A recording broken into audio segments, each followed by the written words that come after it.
Hi, welcome to the channel of CTET by Sumitwal. आप सभी का मैं स्वागत करता हूं मेरे चैनल सीटीईटी बाय सुमितवाल में। आज का हमारा नया टॉपिक है क्या पावलोव क्लासिकल कंडीशनिंग, जो आपके एग्जामिनेशन पॉइंट ऑफ व्यू के लिए बहुत इंपॉर्टेंट है, जिसे हम क्या कहते हैं, शास्त्रीय अनुबंधन कहते हैं।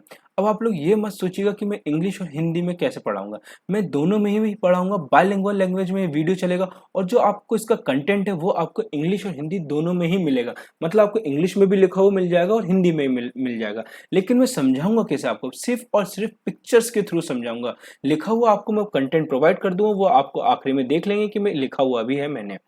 यहाँ पर आपको एक चीज इंपॉर्टेंट चीज क्या मिलेगी, साइंस और सोशल साइंस के आपको यहाँ पे वीडियोस मिलेंगे, जो आपके एग्जामिनेशन के लिए बहुत इंपॉर्टेंट है। क्यों? क्योंकि 45 मार्क्स का आता है आपका पार्ट 2, जो बहुत इंपॉर्टेंट रखता है आपके किसी भी एग्जामिनेशन को क्रैक करने के लिए। क्योंकि सीटेट क्या है, सीटेट तो एक बहाना है।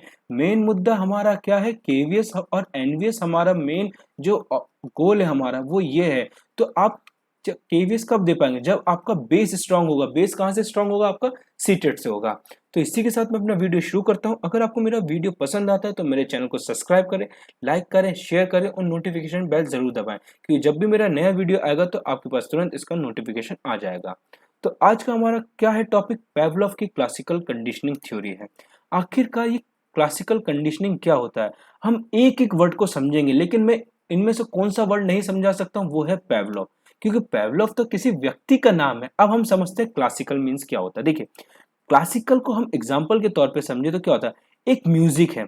आपके फादर मदर आपको आपने देखा होगा पुराने जमाने के बहुत गाने सुनते हैं, तो वो क्या होते हैं, एक तो वो गाना क्या होता है, रेलिवेंट होता है, बहुत अच्छा होता है, बहुत समय से अगर कोई भी चीज चली आ रही हो और वो अच्छी हो तो वो क्या होती है, क्लासिकल होती है। जैसे पुराने जमाने के गाने वो क्या होते हैं, क्लासिकल होते हैं, बहुत अच्छे होते हैं, रेलिवेंट होते हैं। वही कंडीशनिंग मीन्स क्या होता है, देखिए कंडीशनिंग क्या हो जाएगा आपका, कंडीशनिंग मीन्स होता है जब दो चीजें आपस में मिल रही हो। कौन सी दो चीजें जब आपस में मिलती है, कैसे, 1+1 क्या होता है, 2 होता है आपका। तो यहाँ पे दो चीजें जब मिलती हैं तो इससे आपका क्या होता है, लर्निंग होती है। लर्निंग मीन्स क्या होता है आपका, अधिगम होता है। जब दो चीजें मिलके एक चीज बनेगी तो उससे आपका अधिगम होता है। अब आपको यहाँ पे दो वर्ड दिख रहे होंगे, वो क्या है, वो आपका है रिस्पोंडेंट कंडीशनिंग। आखिर रिस्पोंडेंट कंडीशनिंग क्या होता है, देखिए रिस्पॉन्स को किस तरीके से आप कंडीशन कर रहे हैं वो भी अपने हिसाब से, ये क्या होता है, रिस्पोंडेंट कंडीशनिंग होता है। वहीं ये कंडीशन रिफ्लेक्स क्या होता है। अब कंडीशन रिफ्लेक्स क्या होती है, आपके रिफ्लेक्स जो है, अनैच्छिक क्रिया है, उनको आप कंट्रोल नहीं कर सकते हैं, वो क्या होते हैं, अनकंडीशनल, जो कंडीशन रिफ्लेक्स कहलाते हैं वो यहाँ पर। अगर आपको इस वीडियो की पीडीएफ चाहिए तो आप मेरे टेलीग्राम चैनल से ले सकते हैं।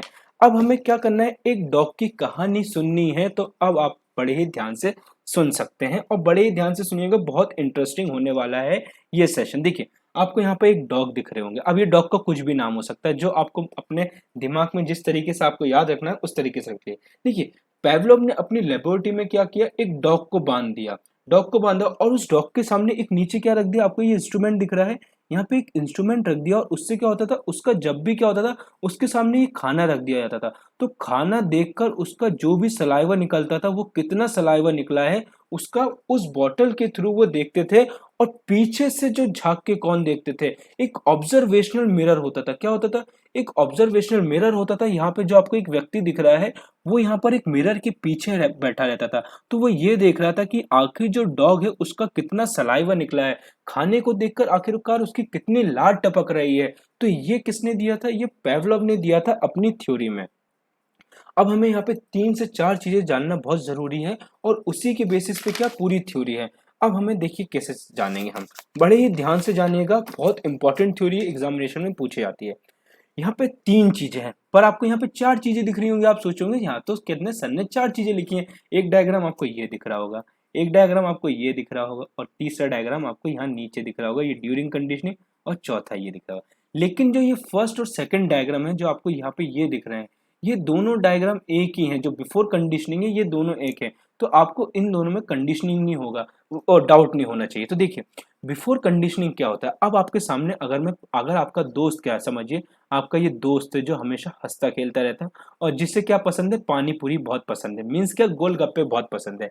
अब अगर ये गोलगप्पे खा रहा हो और आपने अपने दोस्त को देख लिया कि मेरा दोस्त गोलगप्पे खा रहा है, तो क्या आपके मुंह में पानी नहीं आता है, आपके मुंह में भी तो लार टपकती है ना।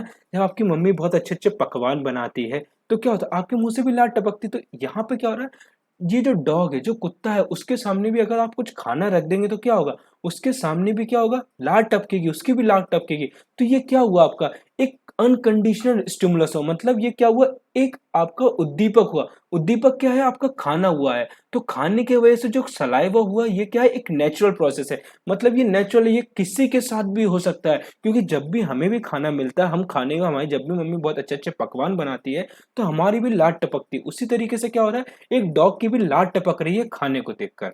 अब आप ये समझिए कि अगर मम्मी ने आपके सामने किताबें रख दी तो आपकी लार टपकेगी क्या?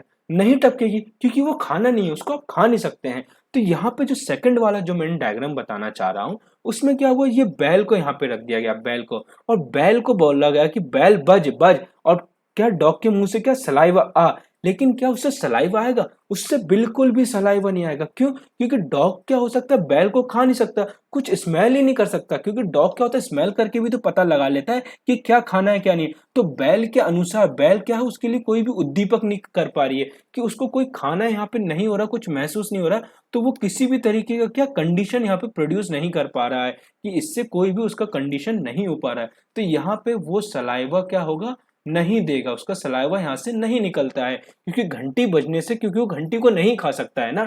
लेकिन थर्ड में क्या हुआ भैया, ऐसा आखिरकार थर्ड में उन्होंने क्या किया स्टूडेंट्स, देखिए, सर और मैम जो भी मेरा वीडियोस देख रहा हो, किसी भी टॉपिक में अगर कोई भी डाउट हो तो मुझसे जरूर यहाँ पे कमेंट बॉक्स में लिख दिएगा, और वीडियो अच्छा नहीं लगेगा तो भी कमेंट में लिखिए, क्योंकि यहाँ से मैं मोटिवेट फील करूंगा कि आखिरकार मैंने क्या गलती की और उस चीज को मैं एकदम सही करूंगा। अब देखिए यहाँ पे तीसरी चीज क्या होती है, ड्यूरिंग कंडीशंस क्या होता है यहाँ पे। अब क्या हुआ, जो इंसान क्या देख रहा था कि यार ये बैल से तो कुछ नहीं कर पा रहा है, यहाँ से उसकी लाड नहीं टपक पा रही है, अब मैं इस घंटी और बैल को दोनों को ही एक साथ कर देता हूँ, मतलब यहाँ पे दोनों को एक साथ जोड़ देता हूँ। जैसे कि मम्मी क्या बोलेंगे, अगर पढ़ लेगा तो ही मैं आपको खाना दूंगी, तो बच्चा क्या करता है, बहुत अच्छे से पढ़ने लगता है। तो अब यहाँ पे मम्मी क्या कर रही है, वो जो मालिक है वो क्या कर रहा है, मतलब खाना देने से पहले वो ऐसी ना कुछ चीजें कर रहा है कि खाना देने से कुछ 10 मिनट या 5 मिनट पहले क्या बैल बजाता है। तो बैल बजा के वो क्या बताना चाहता है, वो बहुत दिन तक ऐसा करता है कि बैल बजाता है और खाना देता है, बैल बजाता है खाना देता है। तो डॉग समझ जाता है यहाँ पर कि जब भी क्या होगा, बैल बजेगी तो मुझे खाना मिलता है यहाँ पे। लेकिन वो अभी बैल को इतने अच्छे तरीके से समझा नहीं, उसने बस एसोसिएट कर दिया यहाँ पर कि बैल बजते से ही क्या होता है, जब भी बैल बजेगी तो मुझे खाना मिलेगा, तो उससे उसकी लाट टपकती है खाने को देखकर।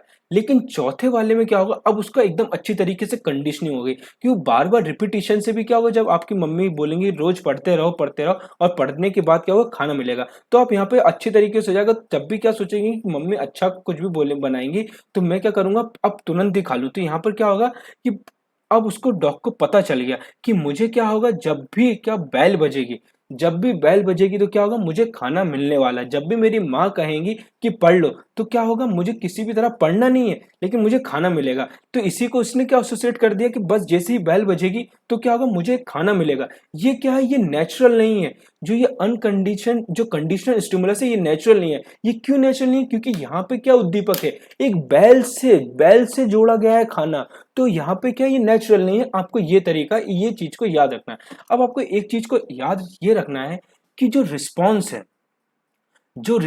है वो हमेशा सेम होगा। रिस्पॉन्स क्या होता है, हमेशा सेम होता है, चाहे दोनों केस में आप देख सकते हैं कि दोनों केस में क्या होता है, रिस्पॉन्स हमेशा सेम होता है। ये चीज आपको याद रखना है। और टाइम का गैप भी क्या होना चाहिए, ज्यादा नहीं होना चाहिए, कम होना चाहिए। अब हम इसको अच्छी तरीके से और तरीके से समझ सकते हैं, तो कैसे समझेंगे, देखिए यहाँ पर आपको ये अनकंडीशन स्टिमुलस दिखता है, मतलब उद्दीपक। तो उद्दीपक आखिरकार उसके लिए है क्या, फूड है। देखिए मेरी हिंदी इतनी अच्छी है नहीं लिखने के लिए, तब भी मैंने बहुत अच्छे से आपको जो पीडीएफ में है, जो फॉर्मेट है, वो मैंने आपको बहुत अच्छे से प्रोवाइड करने की कोशिश की है।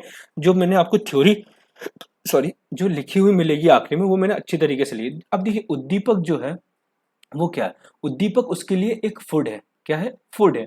तो यहाँ पे अनकंडीशन है कि जब भी आपके सामने मैं फूड रख दूं तो आपका यहाँ पे सलाइवा निकलेगा। तो वो रिस्पॉन्स क्या है, नेचुरल रिस्पॉन्स है कि खाना देख के आखिरकार भैया क्या होता है, हमारा रिस्पॉन्स तो निकलता है, खाना देख के हमारा सलाइवा आएगा। तो ये अनकंडीशन हुआ। लेकिन अगर मैं सिर्फ बेल बजा दूं और आपके सामने बोल दूं, आपके सामने क्या बोल दूं कि भैया खाना खा लो, तो आप खाना खाओगे क्या? नहीं। जब तक खाना नहीं आएगा तो आपका रिस्पॉन्स नहीं आएगा। लेकिन जब मैं आपको बैल, और जब भी मैं आपको बैल बजाऊं डॉग के सामने, मैं डॉग के सामने बैल बजाऊं और उसी को मैं खाना से जोड़ दूं, तो जब भी मैंने इसको खाने से जोड़ दिया तो क्या होगा, उसका सलाइवा निकलेगा। किसका? डॉग का सलाइवा निकलेगा। क्योंकि बैल के सामने मैं क्या रख रहा हूँ, जब भी बैल बजा रहा हूँ, रोज के रोज मैं बैल बजा रहा हूँ, बैल बजा रहा हूँ, तो उससे क्या होगा, वहां पे उसका कंडीशन हो जाएगा कि क्या होगा, मतलब क्या होगा, अभी बैल से इतना सही तरीके से हुआ नहीं, अब वो समझ जाएगा कि बैल जैसी बज रही हो, खाना मेरे को मिल रहा है, यहाँ से वो रिस्पॉन्स क्या देगा, उसका सलाइवा होगा। लेकिन जैसे ही ये कुछ दिन बीतते गए बीतते गए बीतते गए, अब क्या हुआ, बैल यहाँ पे जो डॉग है वो समझ जाएगा कि जब भी मेरी बैल बजेगी तो मुझे खाना मिलेगा, चाहे खाना मिले या ना मिले। लेकिन वो ये समझ गया कि बैल बजने से क्या हो रहा है, वो अपना रिस्पॉन्स दे रहा है, किस चीज का, लार का, कि उसकी लार टपक रही है। तो दोनों केस में क्या हो रहा है, देखिए फर्स्ट केस जो यहाँ पर है, आपको फर्स्ट केस यहाँ पे दिख रहा होगा कि यहाँ पे भी क्या हो रहा है, रिस्पॉन्स सेम है कि उसका सलाइवा निकल रहा है। बहुत ध्यान से सुनिए कि यहाँ पे भी उसका सलाइवा निकल रहा है, और हाँ आपको नीचे दिखेगा कि यहाँ पे भी इसका सलाइवा निकल रहा है। तो रिस्पॉन्स क्या है, सेम है, एकदम पहले जैसा सेम था वैसे ही सेम है, बराबर है। लेकिन उसका जो स्टिमुलस है, वो उद्दीपक जो है वो अलग अलग है। क्यों अलग अलग है? क्योंकि आपको यहाँ पे देख रहे हैं, यहाँ पे क्या आपका फूड है, यहाँ पर आपका उद्दीपक क्या, खाना है। लेकिन यहाँ आपका उद्दीपक क्या है, बैल है। तो हमने यहाँ समझा कि उद्दीपक जरूर अलग अलग हो सकता है, लेकिन रिस्पॉन्स जो है सेम होगा। तो यही पूरी की पूरी थ्योरी किसकी थी, इवान पेवलोव की थी, जो किसके ऊपर दिया था, एक डॉग के ऊपर दिया था, कि किस तरीके से एक डॉग को आखिरकार आप ट्रेन कर सकते हैं। तो ये पूरी की पूरी थ्योरी थी। अगर किसी को कोई भी डाउट होता है इस चैप्टर में, सॉरी इस टॉपिक में, तो आप मुझे बताइए। अब अगर हम कॉन्सेप्ट के ऊपर चलें तो ये रहा भैया जो आप लोगों को चाहिए था, हिंदी और इंग्लिश में मैंने आपको पूरा लिखा हुआ दे दिया। अब यहाँ पर रुक जाइए रुक जाइए रुक जाइए, आपको एक इम्पॉर्टेंट चीज तो मैं बताना ही भूल गया। वो इम्पॉर्टेंट चीज क्या है, देखिए रिकवरी, स्पॉन्टेनियस रिकवरी, जनरलाइजेशन क्या होता है, देखिए ये आपको जानना जरूरी है, ये आपके एग्जामिनेशन पॉइंट ऑफ व्यू के लिए बहुत जरूरी है। जनरलाइजेशन क्या होता है, हिंदी में अगर जनरलाइजेशन हम समझ लें, मतलब क्या होता है, सामान्यकरण क्या होता है आखिरकार, हमें भी तो कोई बता। देखिए सामान्यकरण ये होता है, अगर आपने ये सोच लिया है कि मेरी एक गाड़ी का हॉर्न, मेरी अगर एक कार है तो उसका हॉर्न बजता है, तो वो क्या है, आपने यहाँ पे सोच लिया। लेकिन जनरलाइज क्या कर दिया कि सारे जो हॉर्न है, सारे के सारे जो हॉर्न है वो बजते हैं, मतलब सारी की सारी गाड़ियां क्या क्या है, हॉर्न बजते हैं। तो आपने जनरलाइज कर लिया कि सारी गाड़ियों के हॉर्न क्या होते हैं, बजते हैं, वो मेरी गाड़ियों के समान ही है। अब यहाँ पे क्या होता है, जो डॉग ने क्या समझ लिया, जब भी कोई एक साउंड बड़ा आता था, मीन्स जब भी किसी स्कूल की घंटी बजती थी, या फिर किसी भी चीज की घंटी बजती थी, या कोई भी डोर बेल बजते थे, बहुत लाउड साउंड आता, तो उसे लगता था कि क्या होता था, अब मुझे खाना मिलने वाला है। तो उसने जनरलाइज कर दिया था, घंटी को जनरलाइज कर दिया था, किससे, किसी भी स्कूल की बेल से, किसी से भी क्या जनरलाइज कर दिया था। लेकिन कुछ समय बाद क्या हुआ, जिस अब उसका डिस्क्रिमिनेशन, उसको डिफ्रेंशिएट भी तो कर सके, क्या उसका डिफ्रेंशिएट कर सके, डिस्टिंग्विश कर सके अलग तरीके से। अब उसने डिस्टिंग्विश कैसे किया, सबसे पहले तो हमें ये जानना जरूरी है। यहाँ पे मैंने डिस्टिंग्विश लिखा, मैं हिंदी में ही बताऊंगा। आखिरकार उसने डिस्टिंग्विश कैसे किया, मतलब एकदम अलग अलग उसने कैसे तरीके से पहचाना, उसने डिफ्रेंशिएट कैसे किया। अब क्या हुआ, कुछ समय के बाद जब भी क्या हुआ था, कहीं की भी घंटी बज रही थी, तो पेवलोव ने देखा कि वो बहुत ही ज्यादा क्या छोड़ रहा है, अपना सलाइवा छोड़ रहा है, मतलब बहुत ज्यादा ही सलाइवा निकल रहा है। अब उसने क्या किया, यहाँ पर एक घंटी जो है, एक ही घंटी उसने रखी, क्या कुछ समय के लिए रखी, कि इस घंटी का ही किसी न किसी तरीके से उसने उपयोग करा, कि जिससे कि क्या हो सके, कुत्ता ये जान सके, जो डॉग ये जान सके कि सिर्फ उसे उसी घंटी को सुनकर ही उसका सलाइवा निकल सके। तो उसने इस तरीके से क्या डिस्टिंग्विश किया। स्पॉन्टेनियस रिकवरी क्या है, उससे पहले जानना आपका ये जरूरी है कि एक्सटिंक्शन क्या है। देखिए एक्सटिंक्शन मीन्स क्या होता है, ये जानना आपके लिए बहुत जरूरी है। एक एक वर्ड को मैं समझाऊंगा एक्सटिंक्शन क्या होता है, जो यहाँ पे लिखा हुआ है। देखिए एक्सटिंक्शन मीन्स क्या होता है, जैसे कि अगर आपको मम्मी बोले कि रोज बोले कि बेटा पढ़ लो खाना मिलेगा, बेटा पढ़ लो आज मैं आपको चॉकलेट दूंगी, कल पुलाव बनाऊंगी, ऐसा बनाऊंगी। ऐसा कहते कहते उन्होंने बहुत दिन तक किया, लेकिन उन्होंने किसी भी दिन कुछ भी बनाया नहीं। तो इससे क्या होगा, अगले दिन बहुत समय के बाद आप क्या छोड़ देंगे, पढ़ाई करना छोड़ देंगे, कि रोज तो मेरी मम्मी बोलती है लेकिन बनाती नहीं। ऐसे ही डॉग के साथ हुआ। घंटी बजाते रहा उसका मालिक, लेकिन क्या हुआ, उसको खाना नहीं दिया।